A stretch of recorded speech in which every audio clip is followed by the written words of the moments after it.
All right, what's going on, everybody? This is the next video on starting your camera journey. So once you figured out all the questions from the last videos about, what do I need it for? What kind of camera body do I have or do I want?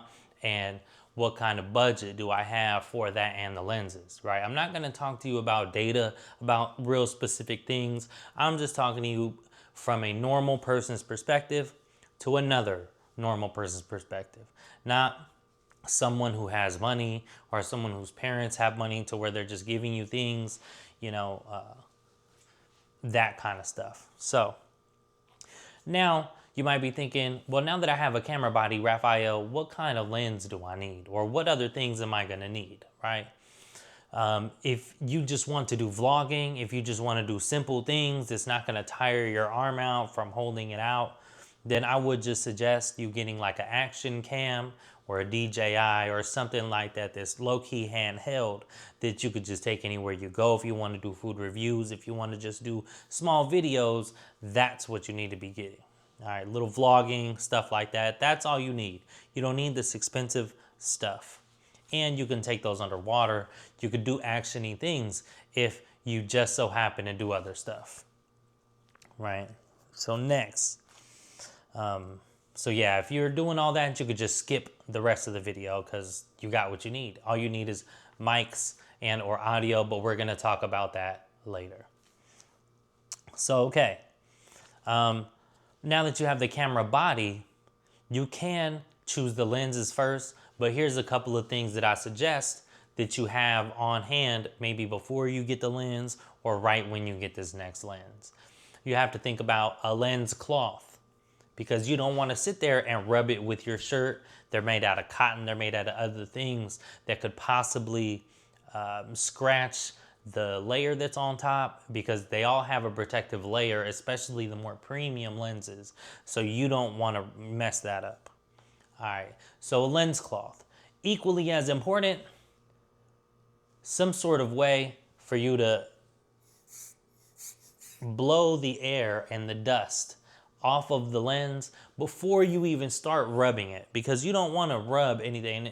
And if you were to sit there and go, you're going to spit on it. Who knows, right? You don't want any of those things. So you blow the air off. For example, you grab it, boom, while the cap is off. Get some nice good airflow on there. Once the larger debris or the larger particles are off, then that's when you hit it with gotta wipe that off, right? Excuse me. Then you might even hit it with with this, I low-key try to fold it up to where it's semi-malleable, and then lightly skim the top. Just barely get that, shake it off. Barely get the rest. Boom. I was making sure that was on because I was about to be upset. All right. So once you have the air and the lens cloth, boom. Because you have to make sure you take care of your lens. You're going to pay a decent amount for it. And it's basically your eyes. And when it comes to visuals, your eyes are the important part. Okay. So there's that. Boom. Next, almost, if not equally as important as the whole camera and everything itself, you have to get memory. Memory, I mean to store it and to use it.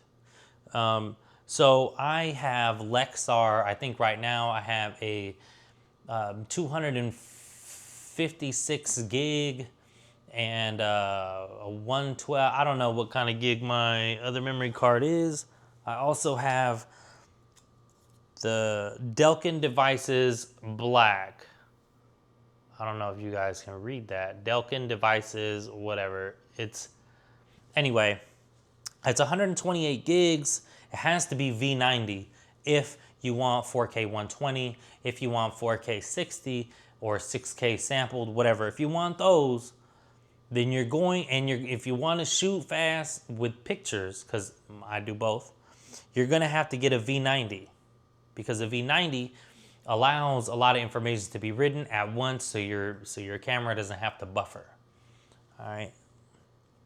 So there's that. And you're going to need storage,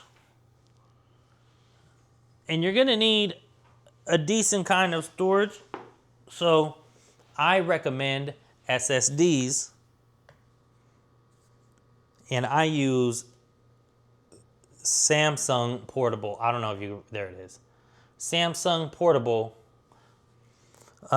This one's a T7. It's a SSD, solid state drive. This one is a terabyte.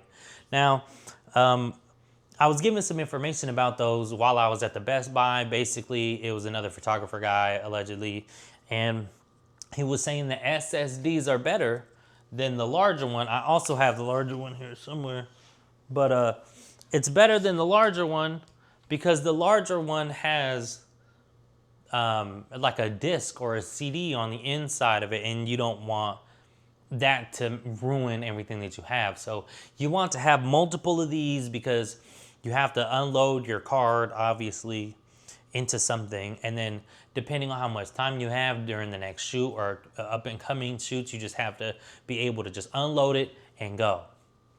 All right, there's that.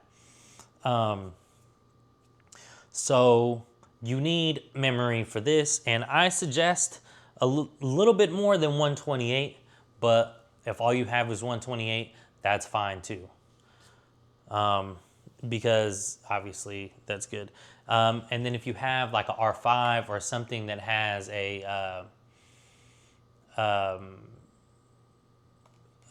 different type of memory card, I forgot what they're called. I'm gonna put it on the screen, but here's the card reader, right? It's a Lexar.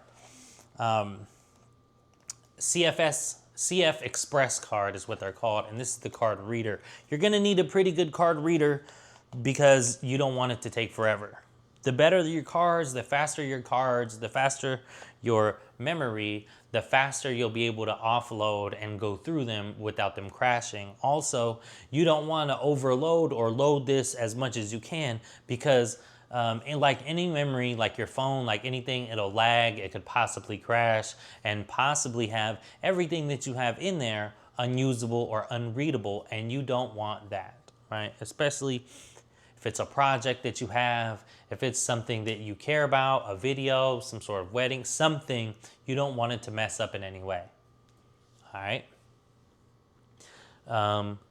So next, and these are also things that you must keep in mind. Keep in mind the laptop. If you're going to use the laptop, which I encourage, you get. I use a MacBook Pro, I use the MacBook Pro, just because a Mac has more options as far as photo editing, video editing, Premiere Pro, Photoshop, Lightroom.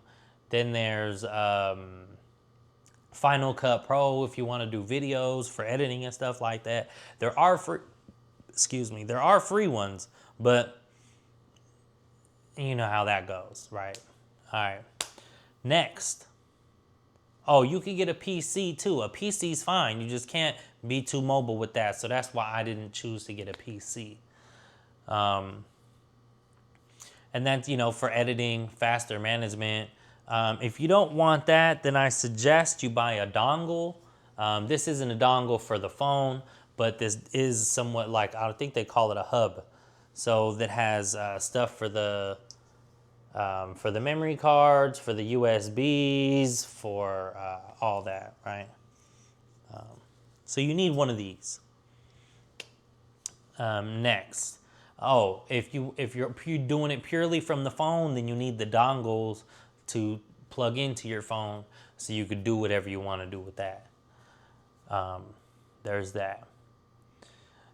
Again, with the photo editing apps, it gives you more control over your photos. If you want to do video, you absolutely need the programs. You absolutely need the programs. There's no if, ands, or but. There's no getting away from it. There's no none of that. You need it. You have to have it. And you got to get it. There's no question. Okay, now with the lenses. There's generally a few different types of lenses. I'm not going to go into the details or specifics of every single type of lens, but we're going to narrow it down to 3. The 3 types of lenses are macro lenses, prime lenses, and zoom lenses. Now, prime lenses and macro lenses are generally one focal length. They're generally one, basically a prime, except macro you could just get in closer without it being blurry. Like this, boom, too close. Oh, too close. Right here is blurry.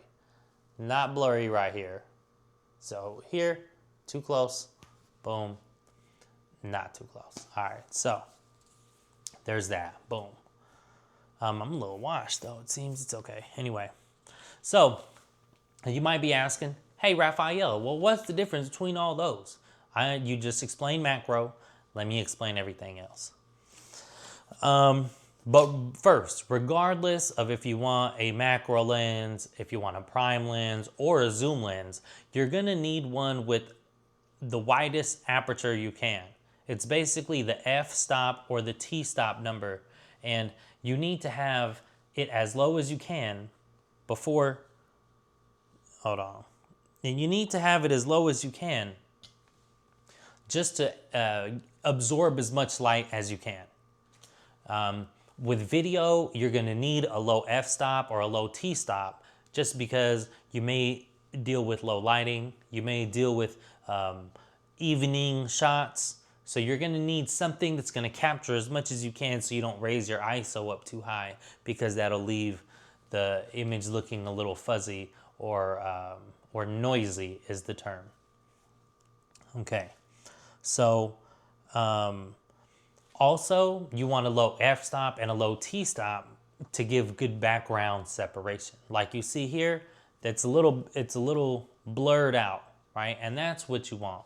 You want greater separation from the subject, aka whoever it is that you're filming, and the background or whatever. Especially if you don't want to do, if you don't want to have backdrops.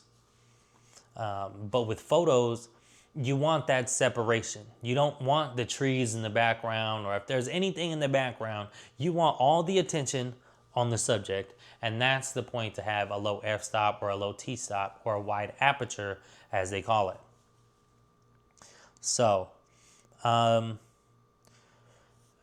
if you're going to be in controlled environments, then it being weather sealed doesn't matter, right? Your camera being weather sealed doesn't matter. But if you're like a nature photographer, or you're out there photographing races or anything that's outside or in an uncontrolled environment, as far as your lights aren't controlled for the most part, you're outside, there's traffic, streets, anything like that could be possibly rainy or a lot of moisture, because when you're in places with a lot of moisture, it's going to fog up the front of the lens. So if it's not weather sealed, then it's going to fog up the lens and possibly the inside, which could possibly lead to mold and other things. So that's another thing you don't want. So depending on if it's controlled or uncontrolled, that's when you know if you need weather sealing or not. Okay, so there's that. Boom. On to the prime lenses. The prime lenses are one focal length. So like an 85 or a 50 or 18 or something like that. They claim to be not a lot sharper, but they claim to be sharper from edge to edge. It doesn't have like distortions of any kind on the sides or on the extreme corners of the picture or video. The only problem is, to me, with the one focal length is that you can't get different compositions without physically moving. If you're restricted, or if you may be more restricted by space than most, then that's something you have to watch out for. If it's something close like this, for instance, I'm at I'm at a 24 right now. Pretty sure I'm at 24. I'll figure it out though. I got the 28 or 28. I'm at the 28 to 70. I'm probably at 28 right now. My camera's a little further, like this much further from me, probably about 3 to 4 feet away from me. I have the audio right here. And so this is relatively a small amount of space. So if you could do it with this amount of space, you could do it pretty much anywhere. So there's that, right? A zoom lens, for the most part, they may start a little bit higher unless you got like a 25 or something like that to 100 or whatever it is like that you have. If you have something like that, that's cool too. But with the 100, you can't really get far. That's why I got the 70 to 200, so I can reach that much further. This one. All right, so it's one focal length. Most of the apertures are a little bit wider, or lower f-stop or lower t-stop. They get to like 1.4, 1.2, 1.8. Normal zoom lenses are mainly 2.8. Some, like this one, is a 2.0. So that's why you get the separation. Okay. They're normally lighter because there's a lot less elements in there. You don't have to zoom in, zoom out. There's not those kinds of elements in there that make it a little bulkier. Now this one this 70 to 200 isn't as bulky as the predecessor or the one after this, because this is the one that zooms externally. The other ones zoom internally. Now it has a far throw, but depending on, where you're going. Anyway, it's easier to fit in the bag too. So that's why I like that. It's also weather sealed. And because of their wider apertures, they're better in low light. They absorb more light, and if they're sharper, then they're gonna get more internally anyway. So,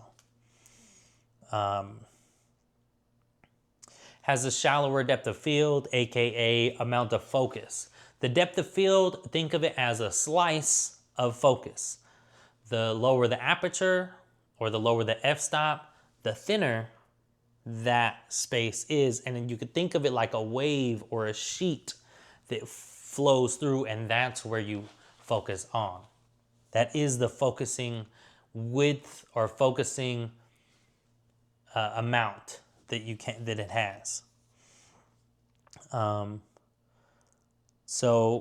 It's better subject separation, so that's better for portraits, product photography. Macro is really good for product photography.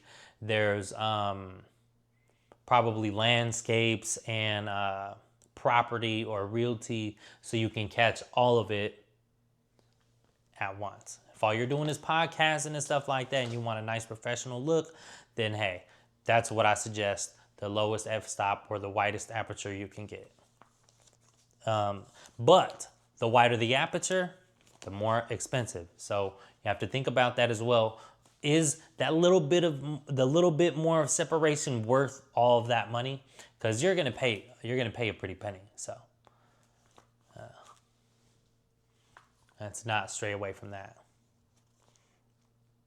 Now zoom lenses. Zoom lenses, I have a 70 to 200. Again, showed you guys already, 70 to 200, f2.8. And then I also have the 28 to 70 f2 again. So they're convenient, they're versatile. You can get different compositions just by turning the lens, by manually or by focusing, throwing that, then you can get different compositions. In a photo shoot, it saves time because you don't have to walk up on them. You could just boom, boom, boom, and you hit 3 or 4 different compositions without having to move at all. So there's that. With the zoom lenses like the 70 to 200, it's good because you could reach out and get buildings or whatever in the far background, and you could still crop it in a little bit and still maintain all of the detail. So that's the reason why I like those. They're more versatile to me, and that's worth more than a little bit more of subject separation. So the zoom lenses are a little more geared towards sports, car racing, birds, nature, animals. Now, of course, they have longer ones like I think it's 200 to 500 or something like that. They have bigger ones, but those are going to cost you thousands more. So, and that's for stuff that you kind of can't be all up on. So hopefully that helped you pick a certain type of lens that you want and a little bit of accessories, so you can figure out what you want to do next. All right. So now most of the basics are done. Thanks for watching. Hopefully y'all watch the next one. Holla at your boy.